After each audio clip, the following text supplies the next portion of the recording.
Good morning, everybody. It's KBR Sports, the best sports talk show of your 24-hour day, coming to you on WODU Live, the best in college radio. I'm your host, Brendan Abbott, and my two co-hosts. Starting off, my co-host to my right, Khalid Lewis, and my co-host to my left, Rashad Pennell. We're bringing you KBR Sports this morning, y'all. How's everybody doing this morning? How you fellas feeling? Tight. Man, the answer never changes. I always ask, just in hopes that somebody would have a different answer, but it's always I got a different answer. Rashad has a different I answer. got you today, man. I got you. All right, how you feeling, Rashad? You know, didn't have to work this morning, so got that extra little sleep in, so I'm not as tired. So I'm actually, I'm got a little energy. I'm pepper my step today. We good. So now I got energy and ready to talk some sports. Oh, sweet. So how go ahead, Kyle. What are you gonna say? See, I'm tired because I was up all night working on this presentation, but I know it's about to be the most fire presentation ever. The most fire. What's it for? It's for my pop culture and media class. It's basically hip hop culture and how it affects pop culture. Oh, really? Yeah. That's cool. How long did it take you to do? Well, I was brainstorming for like a long time. I was just talking to my boy. It was just talking just a bunch of music stuff, and then like I got all my ideas, and then it really took me only 2 hours, really. I have a question for you. I have a question for you. When was this assignment assigned to you?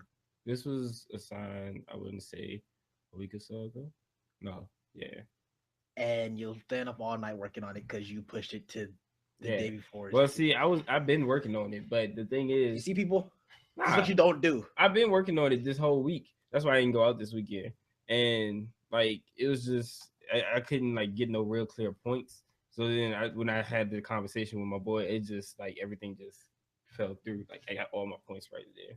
Okay. Everything all the pieces fell in place. On the last day. It did. I feel you. All right, y'all. Let's get into the topics for the day. So starting off, the topics we're going to be having for our show today is going to consist of covering about the NCAA tournament, which loss has been actually the worst loss so far in this tournament. It's been pretty exciting, but which of these losses would you characterize as, man, that was just a terrible way to go?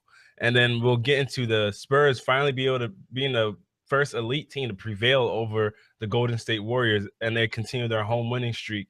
And then we'll get into some of asking the question, is Kawhi Leonard respected as a superstar in the NBA? And then we'll round it out with talking about Richard Sherman and his comments that he made about Roger Goodell and the NFL's rules. But starting off, the NCAA tournament, man, like last time we were on last Wednesday, this tournament has just gone one way or the other. This tournament has been so unpredictable. I feel like brackets were busted the very minute that Yale beat Baylor. And to what's his name? I wish I had your name right up on the screen for me. But to the Wisconsin fan last week, I give y'all credit. I give y'all your credit. Y'all beat Pittsburgh. It was a close game. I give and y'all beat Xavier yesterday off a game-winning shot. I'm giving y'all credit. Y'all made a Sweet 16. I'm going to give you a shout-out, man. I wish I had your name right in front of me on the screen, but I don't. But I need to credit the Badgers just to get things started. But you doubted them. I did doubt it. They've won both games off almost game-winning shots. Pittsburgh was closer, and you were down there for a second too. Don't act like you went down. No, you just said they would win. But remember last week you was like, you were swaying a little bit. What? He was swaying, wasn't he? I was like, Pitt's a good team, but I was like, and then you were swaying a bit. They're going to lose next game. But you were swaying. You did say you said either team would lose the next game, but you were swaying a tad bit. But regardless, it don't matter. Wisconsin's won. They're in the Sweet 16. And, it feels like there's so many ACC teams in the Sweet 16. We'll actually see which teams progress on to go into the Elite 8. But, guys, which loss so far in the tournament has been your worst loss? Which one do you feel has been the worst? Rashad, I'll start with you. What do you think? The worst loss of the NCAA tournament, I know what everybody's expecting me to say, but I'm not saying it. Because the worst loss is last night, Northern Iowa versus Texas A&M. You're up by 14 with 45 seconds left. 45 seconds left.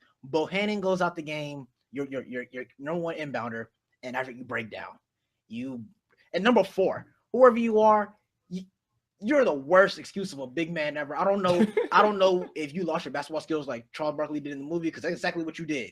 You just sit there and did this every time you tried to do a layup. Like, you didn't try to contest nothing, and resultantly you gave up 14 points. So looking at that, you and I had this game won, about to be one of the biggest upsets of the tournament. 14 points, 45 seconds left. You can't inbound the ball. Your point guard, you're supposed to be your most responsible guy on the court, doesn't understand there's 11 seconds on the clock. In college, you have a 10-second violation. So you hold the ball for 9 seconds and throw the ball in the air. No, you try to throw it off the dude's legs. Dude backs up, picks it, layup, overtime. Going to double overtime, 5 seconds left. You got the ball. What you do? You should have half-court shot with 3 seconds left. Inexperience. This team was inexperienced. They blew the chance to make it Sweet 16. Chance to go down in history is one of the first times they've done this in their program. So you're looking at like, wow, this has to be the worst loss in college basketball this year in the tournament. Kyler, what about you? I think the obvious one that which I was thinking about was the Michigan State and Middle Tennessee loss. One the biggest, like one of the most projected winners for the NCAA tournament, Michigan State, or as far as the people seem to go, they was just knocked out in the first round by a 15 seed.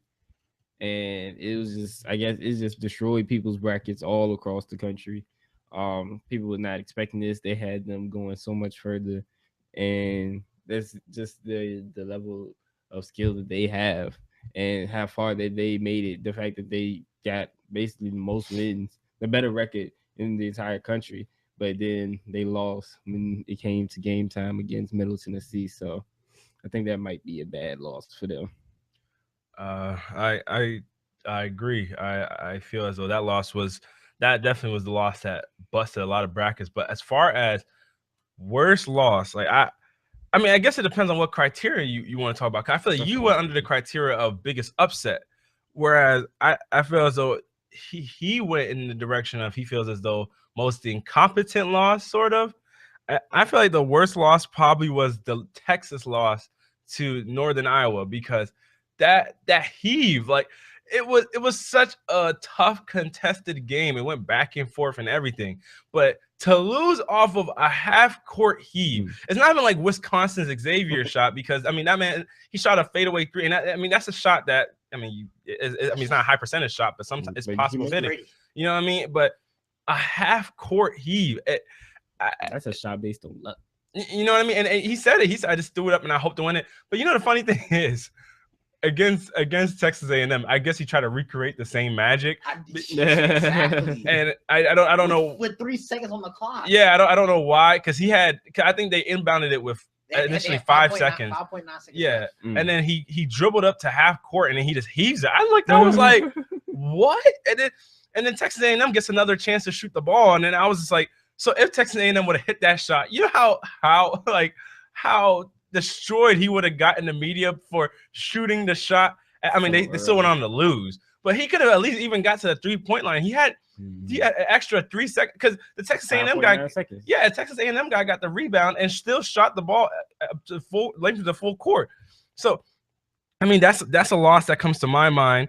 Obviously, the Baylor loss. I mean, yeah, that marks the first time Yale has won in the NCAA tournament since I believe. I mean, they made the tournament back in like 1964, but I don't think they had a actual NCAA tournament win. That marks the first time they won an NCAA tournament, and I mean, Ivy League coming up now because I mean they played a good game against Duke. It's not like Duke washed them or anything. They played a good game against Duke, and they obviously beat Baylor.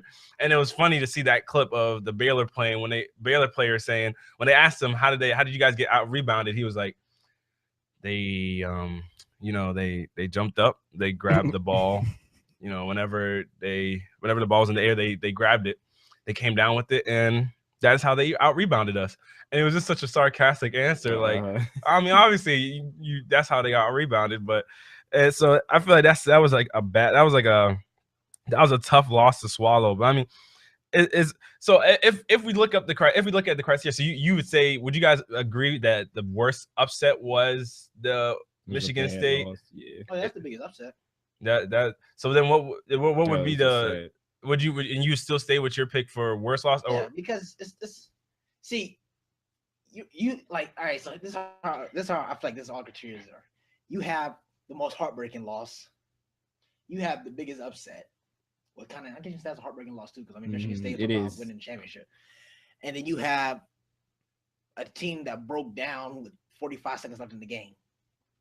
I mean, complete That's just breakdown. I'm talking about complete disappointment.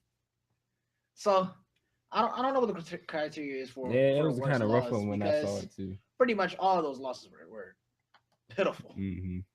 Yeah, I mean, I can't. The thing about Middle Tennessee and Michigan State basically had no chance the whole game because Middle Tennessee had to lead the whole game and never let off. they were balling. They took it to them right from the grip.